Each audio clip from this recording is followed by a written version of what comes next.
अब रंभ जो तू प्रेम से जिसको देख लेगा, स्नेह से जिसको देख लेगा, पहली दृष्टि तेरी जिस पे पड़ जाएगी, वात्सल्यता की दृष्टि जिस पे पड़ जाएगी, वही तेरे बच्चे की मां बन जाएगी, वही तेरा गर्भ तेरे संतान को जन्म दे देगी। अब रंभ तप से उठे और उठकर चले, चलते से सामने से एक महिष निकल कर गई, एक भैंस निकल के गई।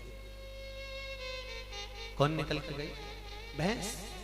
सामने से एक महिष निकल कर जा रही है, एक भैंस निकल कर जा रही है, और उतनी देर में रंभ की दृष्टि पड़ गई। यही है, हमेशा याद रखो, गुरु के सामने ये ना सोचो कि गुरु हमको कुछ दे, इतना याद रखो कि बस गुरु जहां बैठा है उसकी दृष्टि हमारे ऊपर पड़ जाए, उसकी दृष्टि पड़ते से हमारा कल्याण। रंभ की दृष्टि पड़ी भैंस पर, महिष पर, और उस भैंस का गर्भ ठेर गया, महिष का गर्भ ठेर गया। शिव पुराण कहती है महिष का गर्भ ठेरा, महिष गर्भवती हो गई। इतने में जो भैंस का भैंसा था,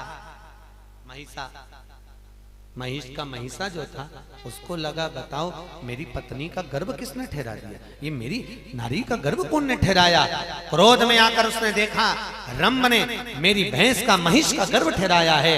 भैंसा को क्रोध आया और उस महिषा ने क्रोध में आकर उस रंभ को सींग से रौंद कर अपने पांव से मार दिया। अब नगर के लोग उस रंभ का अंतिम संस्कार करने लगे, चिता लगाई, अंतिम संस्कार होने लगा।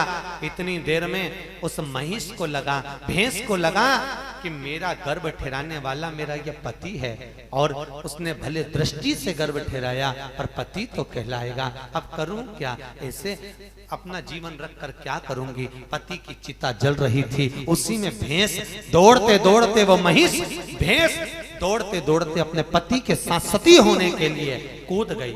और जैसे ही महिष अग्नि में कूदी, इतनी देर में उस महिष का पुत्र हो गया और अग्नि से प्रकट हो गया। उसी का नाम महिषासुर हो गया, वही महिषासुर। महिषासुर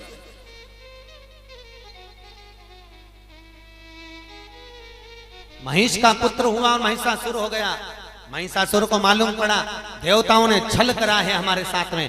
क्रोध में आकर देवताओं के साथ में वेर करने लगा, उपद्रव करने लगा, उत्पात मचाने लगा। यज्ञ अनुष्ठान दान पुण्य स्मरण जितने भी होते थे, भजन कीर्तन आदि जितने भी होते थे, सब नष्ट करवा दिए, सब बंद करवा दिए।